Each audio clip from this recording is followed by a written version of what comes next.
जनवर वाणी।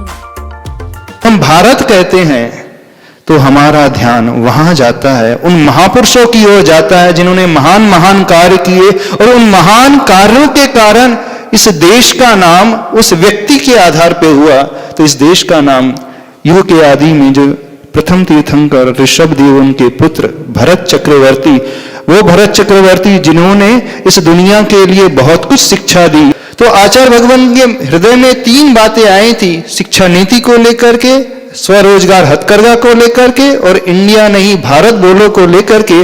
और हम देख रहे हैं आचार्य भगवान का सपना अब पूरा होता हुआ नजर आ रहा है।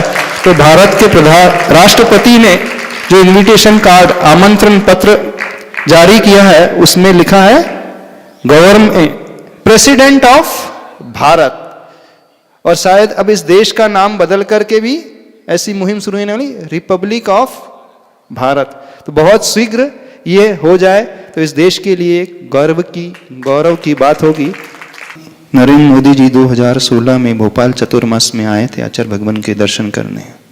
उस समय भी आचार्य भगवान ने ये बात रखी थी उनके सम्मुख कि भारत ही एक ऐसा देश है पूरी दुनिया में जिसके दो नाम हैं, हिंदी में जिसे भारत कहा जाता है, अंग्रेजी में जिसे इंडिया कहा जाता है।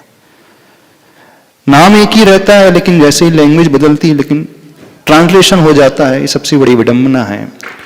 चंद्र प्रकाश नाम है तो इंग्लिश में वो मूनलाइट नहीं हो जाता, वही हो जाता है।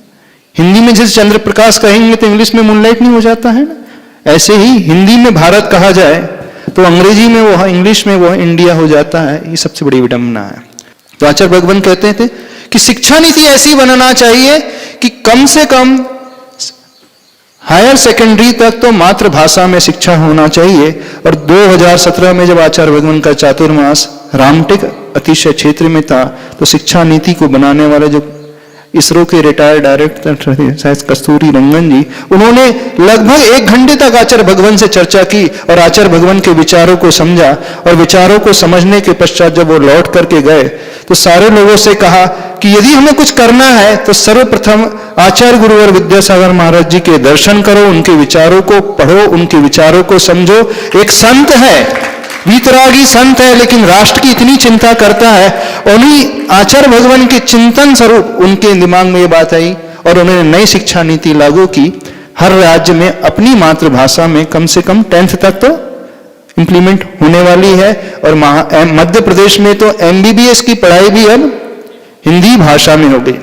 तीसरी बात आचार्य भगवान के हृदय में जनरेट हुई थी, रोजगार को देना है यहाँ की गरीब जनता को, और वो रोजगार सबसे अच्छा माध्यम है हथकरघा। तो आचार्य भगवान ने अपने उपदेश के माध्यम से पूरे भारत में हथकरघा योजनाएं प्रारंभ की। तिहाड़ जैसे जेल में भी जहां खूंखार कैदी रहते हैं से जुड़ करके आज स्वरोजगार को प्राप्त करते हुए अपने परिवार का बहुत अच्छे से संचालन कर रहे हैं अहिंसक पद्धति से। तो वही बात नरेंद्र मोदी जी ने पूरे देश में लागू की कि हथकरघा का प्रचार प्रसार वहां पर बढ़ गया।